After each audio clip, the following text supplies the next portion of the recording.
بالخصوص ہماری بچیاں جہاں پڑھنے جا رہی ہیں ٹیوشن سینٹروں پر، آیا وہاں کس طرح کا ماحول ہے؟ ہم نے کبھی اس پر غور کیا؟ ہم جن ٹیوشن سینٹروں پر ان کا نام لکھا رہے ہیں، پیسہ دے رہے ہیں، ان کو پڑھا رہے ہیں،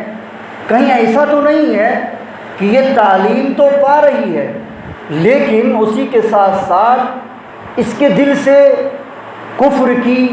قباحت نکل رہی ہے، برائی نکل رہی ہے،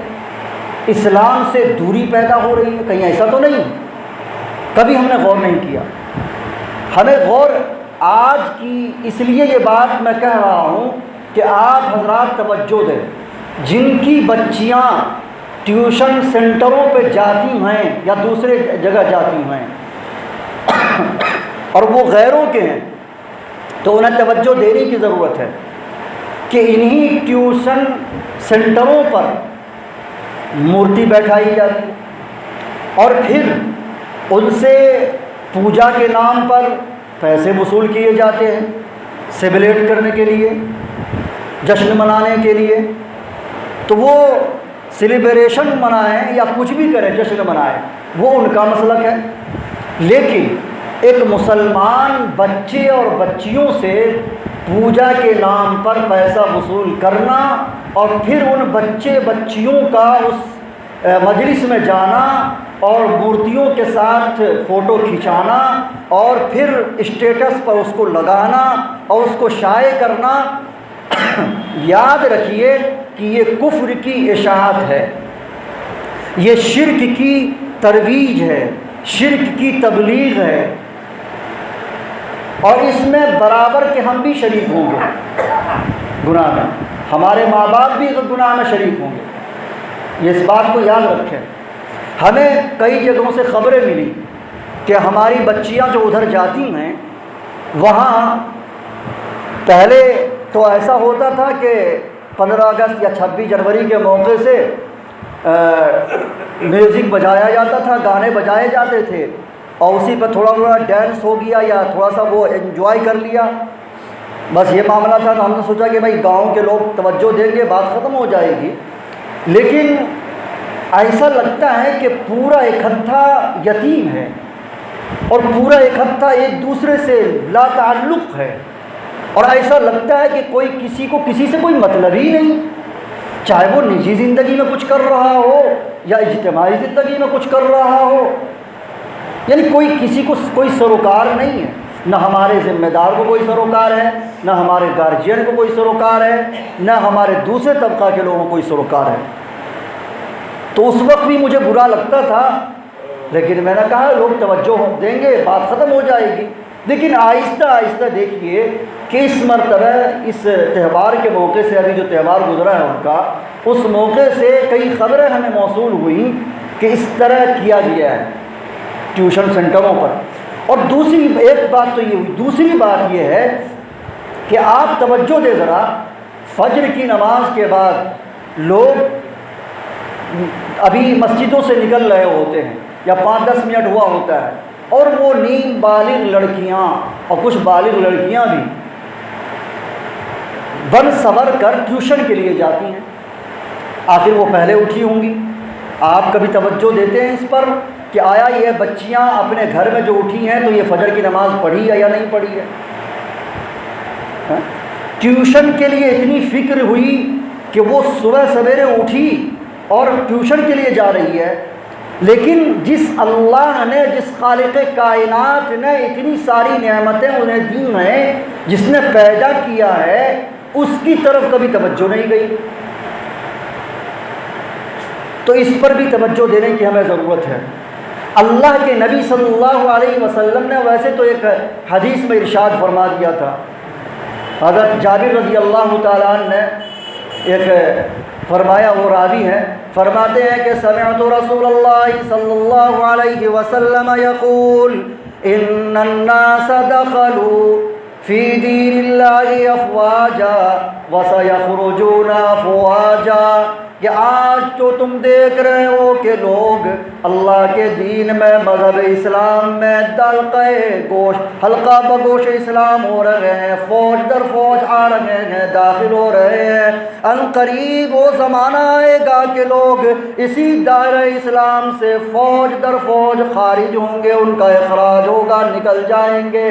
اور اپنے ہاتھ سے دامن اسلام کو ترک کر دیں گے، چھوڑ دیں گے۔ اسی لیے اللہ تعالیٰ نے ارشاد فرمایا اور تنبیہ کے طور پر ارشاد فرما دیا اور کہہ دیا کہ دین اسلام کی حفاظت کسی جماعت کی محتاج نہیں، دین اسلام کی حفاظت کسی فرد کی محتاج نہیں۔ اگر تم نہیں کرو گے اے لوگو، اے مسلمانوں، تو پھر ہم کسی دوسری قوم کو لے آئیں گے جو ہمارے دین کی حفاظت کرے گی، جو ہمارے اسلام کی حفاظت کرے گی۔ وہ قوم آ کر کبھی بھی نافرمانی نہیں کرے گی۔ ان تتولوا یستبدل قوما غیرکم ثم لا یکونوا امثالکم، اگر تم روگردانی کرو گے، دین سے پھر جاؤ گے، ہمارے حکم سے باز رہو گے، پسے پشت ڈال دیا کرو گے، تو پھر یہ ہوگا کہ تم کو اس روئے ہستی سے، اس صفحہ ہستی سے مٹا دیں گے اور دوسری قوم کو لے آئیں گے۔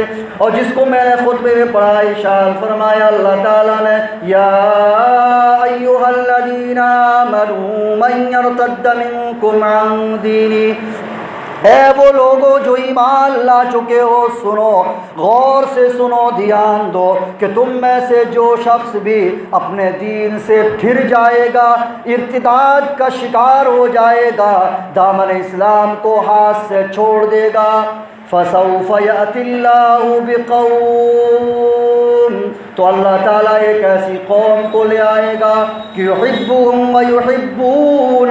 اللہ تعالیٰ ان سے محبت کرے گا اور وہ اللہ تعالیٰ سے محبت کریں گے۔ ایسے لوگ ہوں گے وہ، اور وہ ایمان والوں کے لیے نرم دل ہوں گے، کافروں کے لیے سخت گیر ہوں گے۔ یجاہدون فی سبیل اللہ، اور اللہ کے راستے میں وہ جہاد کریں گے۔ ولا یخافون لومۃ لائم،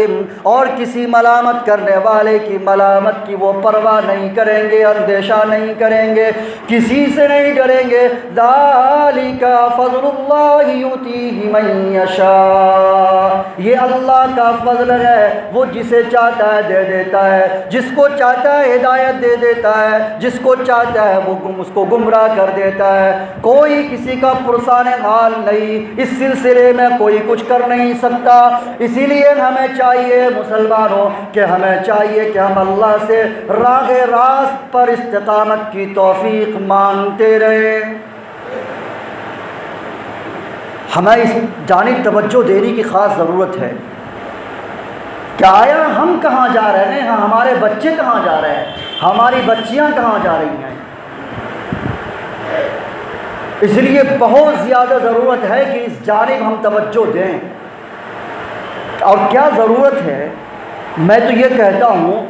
کہ کیا ضرورت ہے بچیوں کو اس قدر بیچ میں پڑھانے کی، مطلب نہ ادھر کے نہ ادھر کے، نہ خدا ہی ملا نہ وصال سر، ایسا ہوتا ہے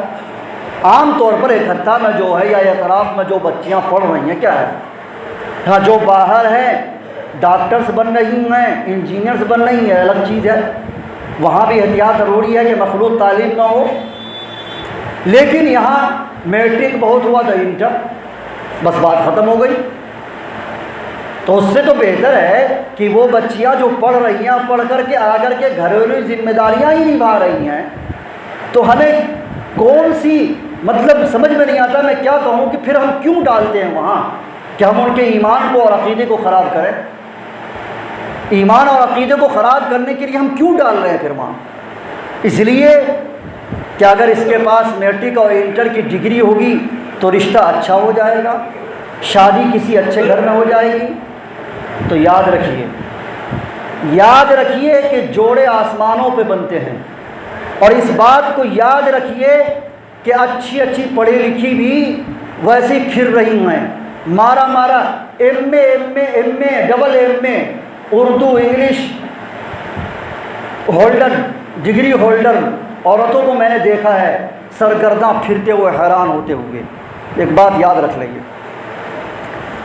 اگر پڑھانا ہے تو اچھی طریقے سے پڑھائیں، گھر میں بھی پڑھایا جا سکتا ہے۔ پہلے کا ماحول تھا کہ کسی مسلمان ٹیچر سے یا کسی غیر مسلم جو سکھا قابل اعتبار ہے ان کو پکڑ کے لایا، 500 1000 روپیہ جتنا لیتا ہے فیس ہے ان کو دیا، گھر پہ اپنی نگرانی میں پڑھایا۔ کیا ضرورت ہے وہاں بھیجنے کی؟ یہ آج ہو سکتا ہے کہ بہت سارے لوگوں کو اچھا نہیں لگ رہا ہوگا کہ کیا ضرورت ہے یہ سب بولنے کی، لیکن یاد رکھیں، یاد رکھ لیں، اس بات کو نوٹ کر لیں کہ آج ہماری زندگی جیسے تیسے گزر رہی ہے، گزر جائے گی، لیکن اپنی آنے والی نسل کی خیر بنا لیں۔ یقین جانیے کہ اللہ کے نبی کی وہ حدیث جو کہہ دیا اللہ نے، اللہ کے نبی نے، وہ سچ ہو کر رہے گی۔ یہ ہماری ذمہ داری ہے کہ ہم اس وعید میں داخل نہ ہو، ہم اپنے بچوں کو داخل نہ ہونے دیں اور اپنے بچوں کے عقیدے کو اور ایمان کو درست کر لیں، ورنہ ارتداد کی جب ہوا چلے گی اور چل رہی ہے تو یہاں بھی وہ ہوا، اس ہوا کے لپیٹ میں ہمارے بچے اور بچیاں بھی آئیں گے، اور آئیں گے تو پھر کیا ہوگا؟ ان کا ایمان بھی خراب، عقیدہ بھی خراب، اور وہی ہوگا کہ وہ راستہ جو وقتی طور پر لے لیا ہے، یہاں پر خوشنما سمجھ کر کے اختیار کر لیا ہے، آخر میں جو گڑھا ہے اس گڑھے میں گرنا ہی ہوگا، اور پھر دنیا میں بھی ناکامی ہوگی۔ اور کیا ہوتا ہے 2-4 سال کے بعد جو لوگ غیر مسلم لڑکوں سے شادی کرتی ہیں، جو لڑکیاں، آپ رپورٹ دیکھ لینا، 2-4 سال کے بعد کیا ہوتا ہے؟ یا تو اس کو طلاق دے کر نکال دیا، بھگا دیا اپنے گھر سے، اور اگر نہیں وہ اڑی رہی تو پھر اس کا انجام یہ ہوتا ہے کہ اس کو مار کر کے کسی جنگل میں اس کو پھینک دیا جا رہا ہے۔